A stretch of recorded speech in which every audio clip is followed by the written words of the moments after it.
ਹਾਂਜੀ ਹਾਂਜੀ ਅੱਜ ਦੇਖ ਲਿਆ ਸਾਰਾ ਆਪਾਂ ਨਜ਼ਾਰਾ ਸਾਰਾ ਲਾਹੌਰ ਦਾ ਦੇਖ ਲਿਆ। ਤੇ ਜਿਹੜੀ ਕਹਾਵਤ ਬਣੀ ਹੋਈ ਹੈ, ਜਿੰਨੇ ਲਾਹੌਰ ਨਹੀਂ ਦੇਖਿਆ ਉਹ ਜੰਮਿਆ ਹੀ ਨਹੀਂ। ਅਸੀਂ ਜੰਮ ਗਏ ਅੱਜ।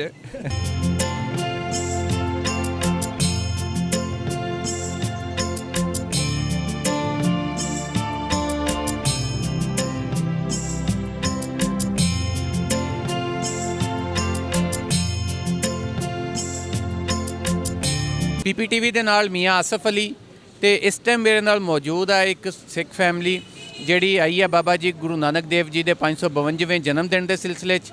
ਤੇ ਇਹ ਲਾਹੌਰ 'ਚ ਨਾਸ਼ਤਾ ਕਰ ਰਹੇ ਆ, ਬਿਲਕੁਲ ਇੱਕ ਸੜਕ ਕਿਨਾਰੇ ਬੈਠੇ, ਇੱਕ ਗਲੀ ਦੇ ਕਿਨਾਰੇ 'ਚ ਬੈਠੇ ਇੱਕ ਹੋਟਲ ਤੋਂ ਨਾਸ਼ਤਾ ਕਰ ਰਹੇ ਆ। ਇਹਨਾਂ ਤੋਂ ਜਾਣਦੇ ਆ ਪਹਿਲੇ ਤੇ।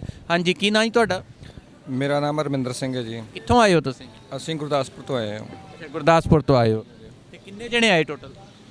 ਅਸੀਂ ਸਾਡੀ ਫੈਮਿਲੀ ਵਿੱਚੋਂ 6 ਜਣੇ ਆਏ ਆ। ਅੱਛਾ, 6 ਜਣੇ ਆਏ ਹੋ। ਪਹਿਲੀ ਵਾਰੀ ਕਿ ਪਹਿਲੇ ਵੀ? ਨਹੀਂ, ਸੈਕੰਡ ਵਾਰ। ਦੂਜੀ ਵਾਰੀ ਆਏ ਹੋ। ਅੱਛਾ, ਤੇ ਤੁਸੀਂ ਇਹ ਨਾਸ਼ਤਾ ਕਰ ਰਹੇ ਹੋ, ਪਹਿਲੇ ਤੇ ਦੱਸੋ ਨਾਸ਼ਤਾ ਲੱਗਿਆ ਕੈਸਾ? ਬਹੁਤ ਹੀ ਵਧੀਆ, ਜ਼ਬਰਦਸਤ।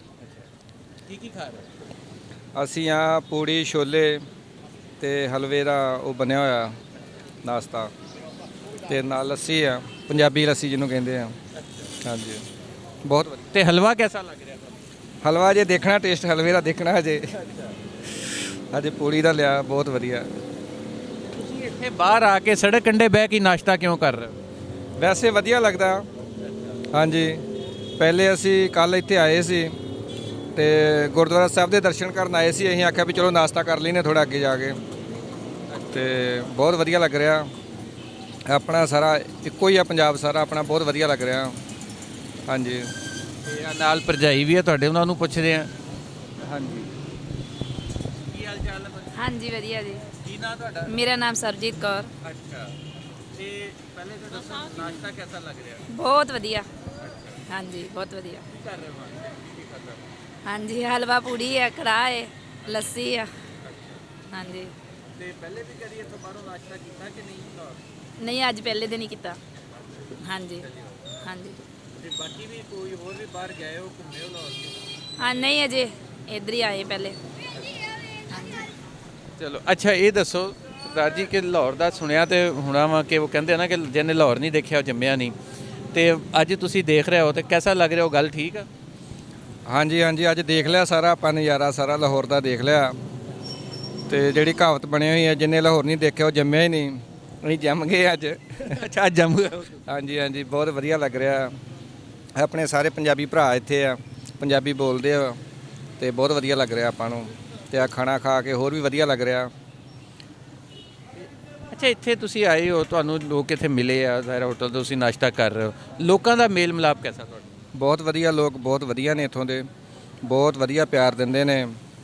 ਅੱਛਾ ਲੱਗਦਾ ਜਦੋਂ ਪਿਆਰ ਦਿੰਦੇ ਨੇ, ਬਹੁਤ ਵਧੀਆ ਲੱਗਦੇ ਆ। ਆਪਣੇ ਜਿਹੜੇ ਵਿਛੜ ਚੁੱਕੇ ਜਿਹੜੇ ਭਰਾ ਆ ਆਪਣੇ 1947 ਵੇਲੇ, ਉਹ ਜਦੋਂ ਆਪਾਂ ਇੱਥੇ ਆ ਕੇ ਵੇਖੀਦਾ ਤਾਂ ਇੱਕੋ ਜਿਹਾ ਮਾਹੌਲ ਹੈ ਉੱਧਰ ਵੀ ਤੇ ਇੱਧਰ ਵੀ, ਬਹੁਤ ਵਧੀਆ ਲੱਗਦਾ। ਤੇ ਅੱਛਾ, ਹੁਣ ਤੁਸੀਂ ਅੱਜ ਜਾਣਾ ਵਾਪਸ, ਤੇ ਵਾਪਸ ਜਾ ਕੇ ਤੇ ਫਿਰ ਆਓਗੇ? ਮੁੜ ਕੇ ਆਉਣ ਨੂੰ ਦਿਲ ਕਰਦਾ? ਇਹ ਤੇ ਗੁਰੂ ਨਾਨਕ ਦੇਵ ਜੀ ਜਾਣਦੇ ਆ, ਜੇ ਉਹ ਵੀਜ਼ਾ ਲੱਗ ਜੂਗਾ ਫਿਰ ਆਪਾਂ ਆ ਵੀ ਸਕਦੇ ਆ। ਇੱਥੇ ਕੋਈ ਐਸਾ ਵਾਕਿਆ ਜਿਹੜਾ ਤੁਹਾਨੂੰ ਯਾਦਗਾਰ ਹੋਵੇ ਤੁਹਾਡੇ ਲਈ, ਕੋਈ ਐਸੀ ਗੱਲ ਹੋਈ ਹੋਵੇ? ਗੱਲ ਇਹੋ ਆ, ਜਦੋਂ ਆਪਾਂ ਛੋਟੇ ਹੁੰਦੇ ਸੁਣਦੇ ਸੀ ਵੀ ਜਿਹੜੇ ਗੁਰਦੁਆਰਾ ਸਾਹਿਬ ਇੱਥੋਂ ਪੰਥ ਤੋਂ ਵਿਛੋੜੇ ਗਏ ਆ, ਉਹਨਾਂ ਦੇ ਦਰਸ਼ਨ ਦੀਦਾਰ ਅਸੀਂ ਛੋਟੇ ਛੋਟੇ ਹੁੰਦੇ ਸੀ ਘਰਦਿਆਂ ਨੂੰ ਪੁੱਛੀਦਾ ਸੀ ਵੀ ਇਹ ਮੰਮੀ ਪਾਪਾ ਨੂੰ ਵੀ ਇਹ ਗੁਰਦੁਆਰੇ ਕਿੱਥੇ ਹੈਗੇ ਆ। ਉਹ ਦੱਸਦੇ ਸੀ ਵੀ ਇਹ ਪਾਕਿਸਤਾਨ ਦੇ ਵਿੱਚ ਰਹਿ ਗਏ, ਇੱਥੇ ਆਪਾਂ ਨਹੀਂ ਜਾ ਸਕਦੇ। ਪਰ ਉਹ ਜਦੋਂ ਅਸੀਂ ਹੁਣ ਵੱਡੇ ਹੋਏ, ਆਪਾਂ ਪਾਸਪੋਰਟ ਬਣਾ ਕੇ ਵੀਜ਼ਾ ਅਪਲਾਈ ਕੀਤਾ ਤੇ ਸਾਡਾ ਵੀਜ਼ਾ ਲੱਗ ਗਿਆ। ਤੇ ਹੁਣ ਅਸੀਂ ਖੁੱਲ੍ਹੇ ਦਰਸ਼ਨਦਾਰ ਕਰਕੇ ਬਹੁਤ ਵਧੀਆ ਲੱਗ ਰਿਹਾ, ਬਹੁਤ ਵਧੀਆ। ਮਨ ਨੂੰ ਸ਼ਾਂਤੀ ਮਿਲਦੀ ਗੁਰਦੁਆਰਾ ਸਾਹਿਬ ਆ ਕੇ ਮੱਥਾ ਟੇਕ ਕੇ, ਬਹੁਤ ਵਧੀਆ ਲੱਗ ਰਿਹਾ। ਚਲੋ ਜੀ, ਇਹ ਤੇ ਗੱਲ ਤੁਹਾਡੀ ਬਿਲਕੁਲ ਠੀਕ ਆ ਕਿ ਲੱਗ ਤੇ ਬੜਾ ਚੰਗਾ ਰਿਹਾ ਵਾ।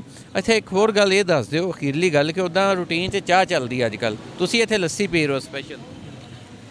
ਹਾਂ, ਇਹ ਦੱਸਦੇ ਸੀ ਕਿ ਲੱਸੀ ਇੱਥੋਂ ਦੀ ਬਹੁਤ ਮਸ਼ਹੂਰ ਆ, ਬਹੁਤ ਜ਼ਿਆਦਾ ਵਧੀਆ ਆ। ਇਸ ਕਰਕੇ ਅਸੀਂ ਸੋਚਿਆ ਵੀ ਚਲੋ ਜੇ ਮਸ਼ਹੂਰ ਆ ਤਾਂ ਲੱਸੀ ਪੀ ਕੇ ਦੇਖ ਲੈਂਦੇ ਆ। ਅਸੀਂ ਜਿੱਦਣ ਦੇ ਆਏ ਆ, ਸਾਨੂੰ 5-6 ਦਿਨ ਹੋ ਗਏ, ਆਪਾਂ ਲੱਸੀ ਪੀਤੀ ਨਹੀਂ। ਅੱਜ ਪਹਿਲੇ ਦਿਨ ਪੀਣ ਜਾ ਰਹੇ ਆ, ਤੇ ਵਧੀਆ ਹੀ ਹੋਏਗੀ, ਕਿਉਂਕਿ ਸੁਣਨ ਵਿੱਚ ਆਈ ਹੈ ਕਿ ਵਧੀਆ ਵਧੀਆ ਹੋਏਗੀ। ਹਾਂਜੀ। ਆ ਜੀ, ਬੜੇ ਖੁਸ਼ ਆ ਸਰਦਾਰ ਜੀ ਇੱਥੇ ਆ ਕੇ ਸੜਕ ਕੰਢੇ ਬਹਿ ਕੇ ਨਾਸ਼ਤਾ ਕਰਨ ਤੇ ਇਹ ਬਿਲਕੁਲ ਸ਼ਾਹੀ ਕਿਲੇ ਤੋਂ ਉਰਲੇ ਪਾਸੇ ਆ ਕੇ ਇੱਕ ਜਗ੍ਹਾ ਵਾ, ਯਾਨੀ ਕਿ ਗਲੀ ਅੰਦਰ ਨੂੰ ਜਾ ਰਹੀ ਆ, ਸੈਦ ਮਿੱਠਾ ਹਸਪਤਾਲ ਵਾਲੇ ਪਾਸੇ।